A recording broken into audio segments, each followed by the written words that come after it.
everyone.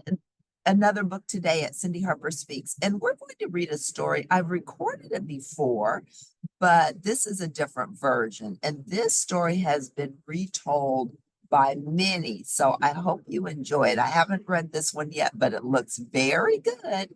Stone Soup. It's by Ann McGovern, and pictures are by Winslow, Pinney, Pels.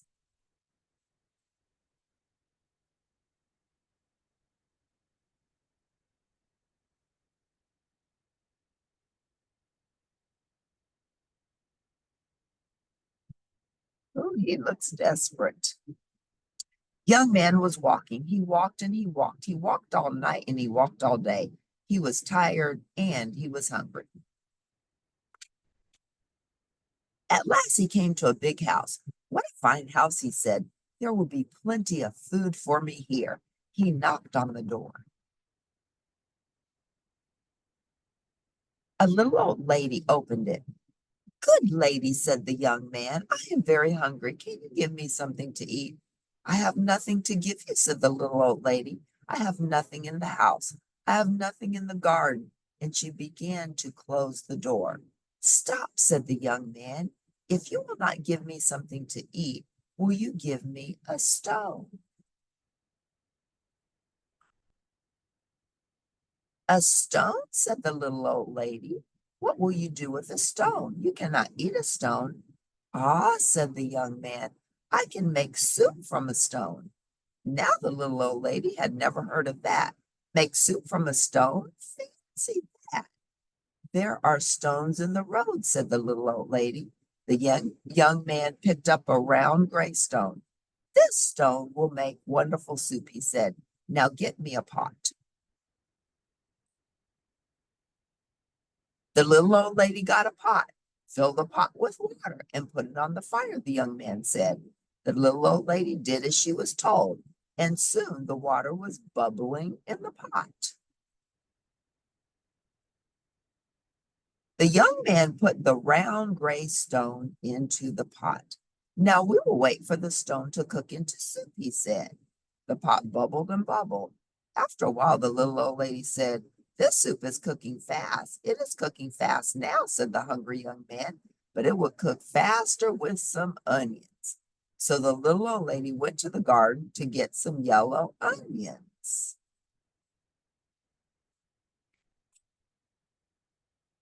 Into the pot went the yellow onions with the round gray stone. Soup from a stone, said the little old lady. Fancy that. The pot bubbled and bubbled. After a while, the little old lady said, This soup smells good. It smells good now, said the hungry young man, but it would smell better with some carrots. So the little old lady went out to the garden and pulled up all the carrots she could carry.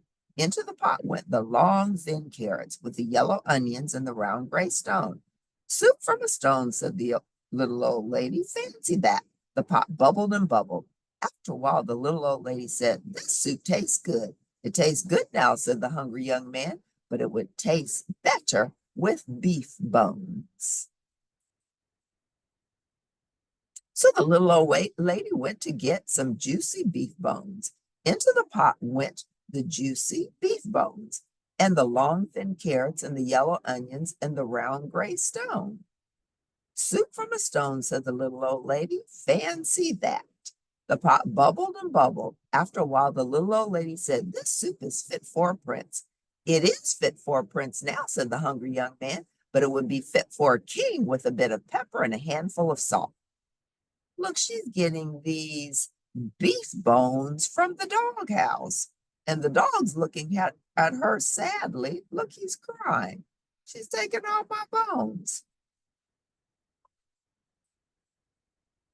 So the little old lady got the pepper and the salt. Into the pot went the bit of pepper and the handful of salt with the juicy beef bones and the long thin carrots and the yellow onions and the round gray stone.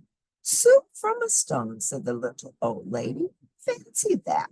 The pot bubbled and bubbled. After a while, the little old lady said, This soup is too thin. It is too thin now, said the hungry young man, but it would be nice and thick with some butter and barley. So the little old lady went to get butter and barley. Into the pot went the butter and barley with a bit of pepper and the handful of salt, and the juicy beef bones, and the long thin carrots, and the yellow onions, and the round gray stone. Soup from a stone, said the little old lady. Fancy that. The pot bubbled and bubbled. After a while, the little old lady tasted the soup again. That is good soup, she said. Yes, said the hungry young man. This soup is fit for a king. Now we will eat it. Stop, said the little old lady. This soup is indeed fit for a king. Now I will set a table fit for a king.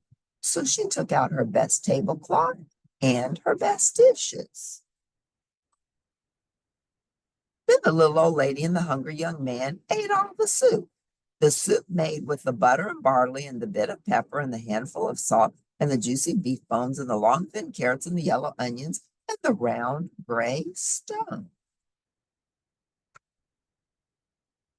Soup from a stone, said the little old lady. Fancy that. Now I must be on my way, said the young man. He took the stone out of the pot and put it into his pocket. Why are you taking the stone? Said the little old lady. Well, said the young man, the stone is not cooked enough. I will have to cook it some more tomorrow.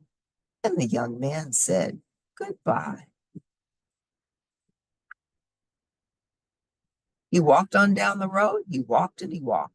What a fine supper I will have tomorrow, he said to himself. Soup from a stone. Fancy that. Well, well, this was a cute folk tale. And the little old lady told the young man at first she didn't have any food.